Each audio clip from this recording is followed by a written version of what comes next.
Welcome to the Polygons and Polylines help video.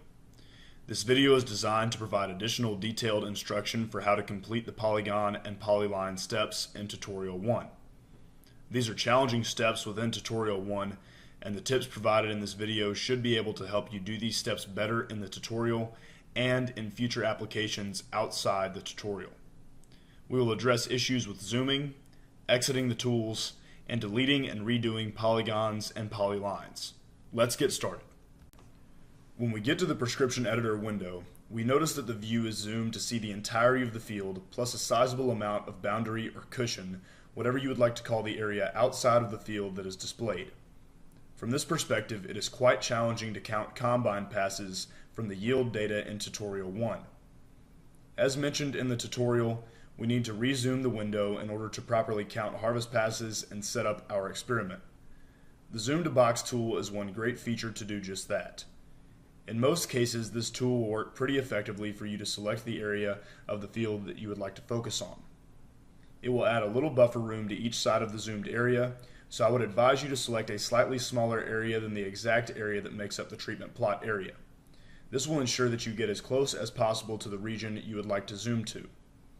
To use this tool, we will select the tool from the top toolbar, and then we will left-click once in one corner of the rectangular area we would like to focus on, and then left-click again once we have expanded to the appropriate area we would like to focus on.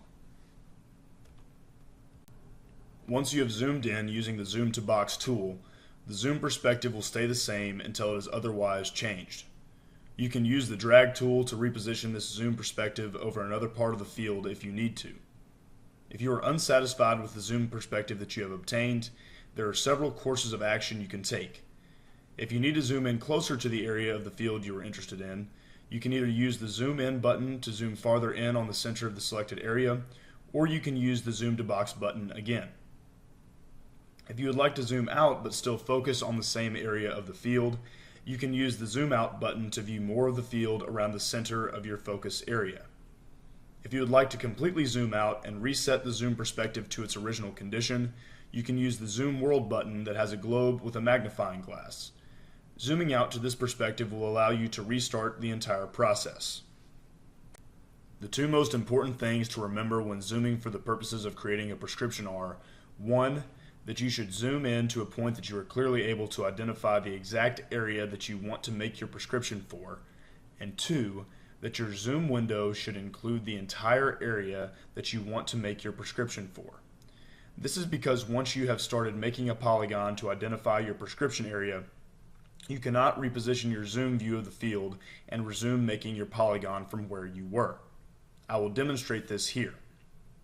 If I start making my polygon, then realize that I am not viewing all of the necessary rows with my current zoom perspective, I might try to solve this by either zooming out or dragging the field of view. If I use either of these though, we notice that any progress on the polygon has been erased, and the Divide by Polygon tool is no longer selected.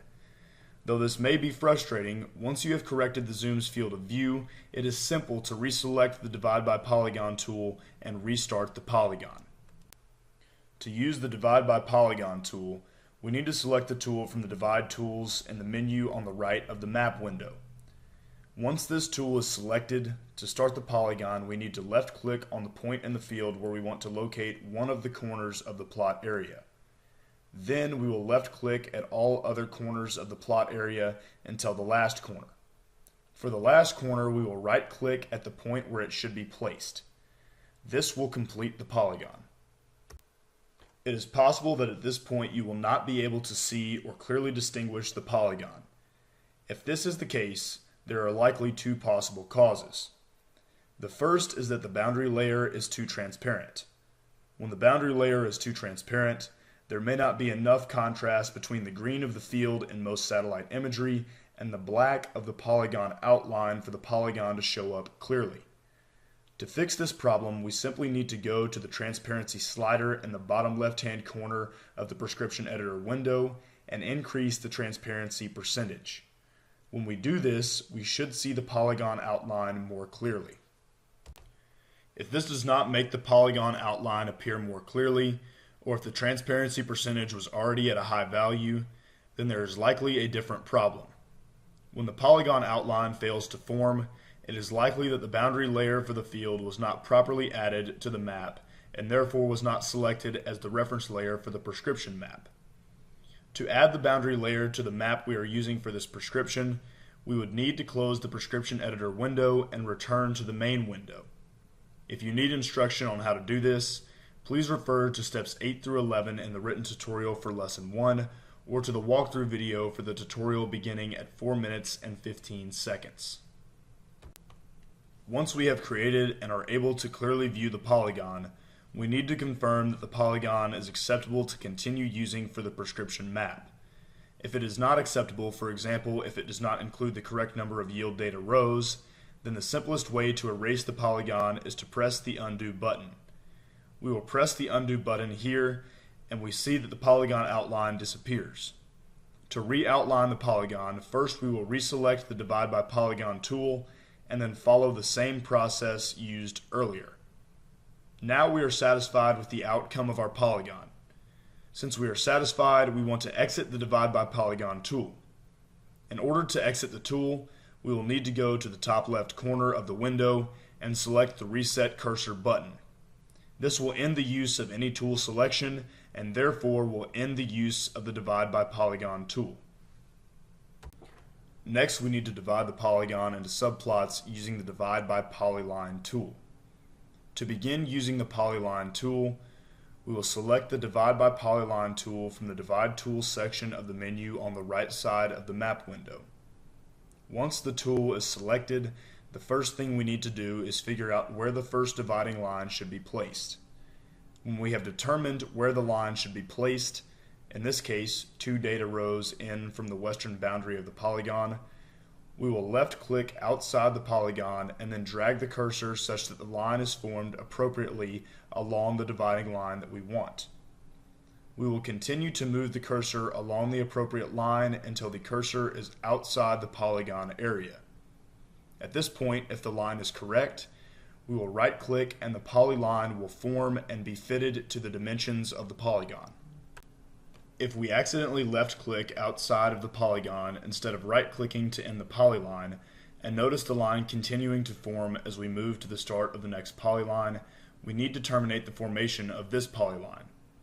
To do this, simply move the cursor to the Reset Cursor button and select it.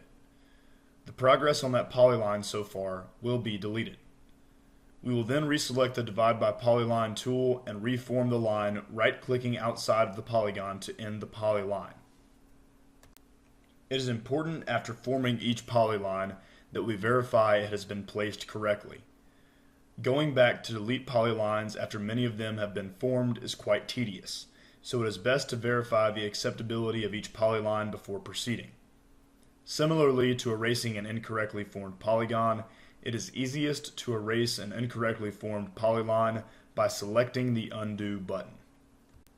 When we have properly formed all the polylines that we need to, we can escape the tool by selecting the Reset Cursor button just like we did with the Divide by Polygon tool. This concludes the Polygons and Polylines help video. I hope that after watching this video, you are more comfortable with how to properly use the Zoom, Divide by Polygon, and Divide by Polyline tools in SMS. Understanding the way that these tools work is important for being able to efficiently complete tasks in the SMS software. If there are challenging parts of this help video, or if there are other challenging aspects of the tutorial for Lesson 1 that you would suggest making additional help videos for, please contact us with your suggestions. Thank you for watching and for taking the course. I hope that the rest of the Lesson 1 tutorial goes smoothly for you.